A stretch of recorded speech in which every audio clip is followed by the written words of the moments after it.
Hey YouTube, today's heat treating day and we're going to be heat treating two different knives.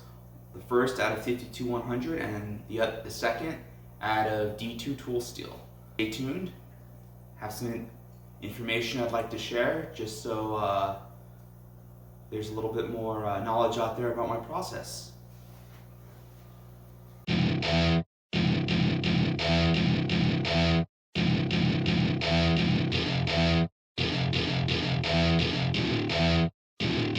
Welcome to my party, we're just getting started. A life is a dream or a nightmare scarring. Hand me a drink cause I think I'm going all in. Get me a shrink who can catch me when I'm falling. Cover up my scars, flip the handlebars. Crashing in my car, wake up in a bar. I'll be a superstar, just on my avatar. This world is so bizarre, empty out the...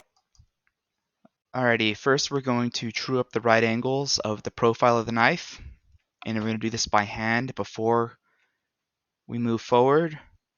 Reason being is once these knives are hardened, the steel gets incredibly hard. We're talking, 65 plus Rockwell. So this is the larger of the two knives I'm going to be working on today. This is D2, kind of my classic SRK clone.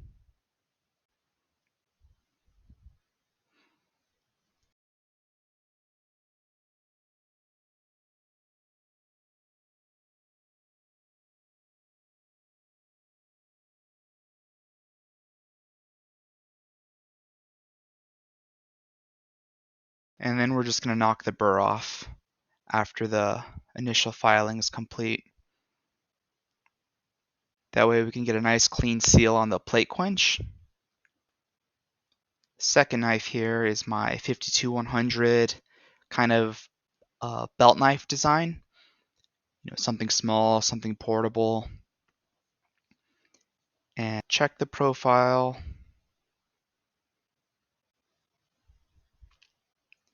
And get this guy started.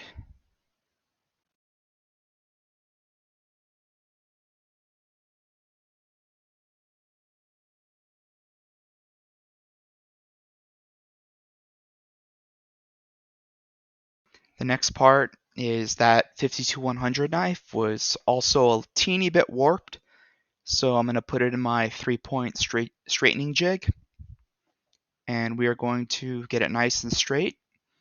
The plate quench gives a little bit of more room for straightness because we pinch the steel. In an oil quench knife, it's best to have it straightened beforehand. If this had been a air hardening steel for the plate quench, I would have just left it in. Our next step is to take some lacquer thinner and we're going to give it a quick wipe just to make sure that there's no oils or residue on the knife that could interfere with its heating or cooling rate.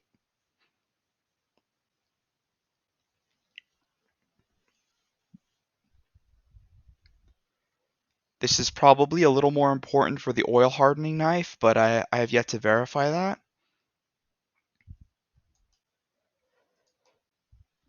Next, we'll go to the Paragon oven I have, and just going to give a quick view of the internals.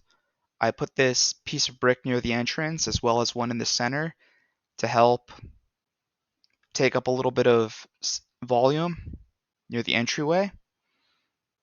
And what that does is it helps bring my oven to temperature a little faster.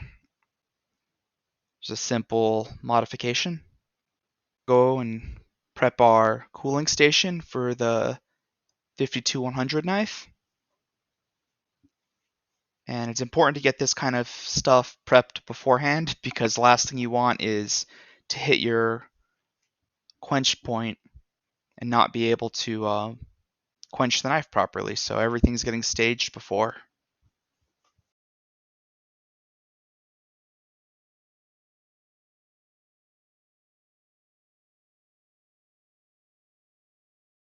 And I'm gonna don the safety glasses, pull out the knife, and dunk for the quench.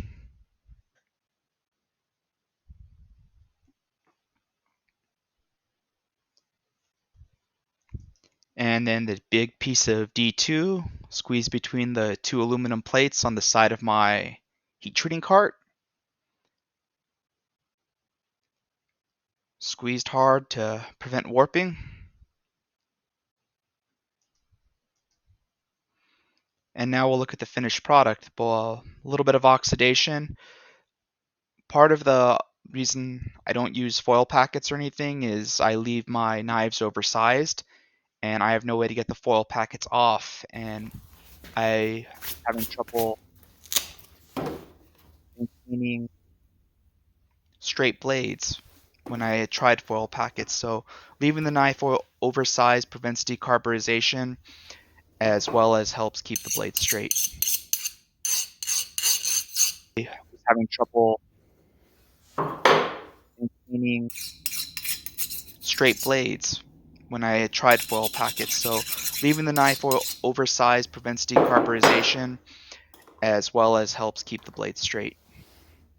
So it's easier to tell in person, but the file skate, lower Rockwell test, and the harder one does bite a little bit. Some scratching is to be expected due to the way the knives are polished, but the big difference is there's a difference between scuffing the surface and the file actually biting into the knife, and that's part of the test to verify that the steel is in fact hardened. These knives were tested after a 2 2-hour tempering cycles and are probably a shade under 60 Rockwell. Thank you for watching. Please like, comment, and subscribe for more heat treating videos.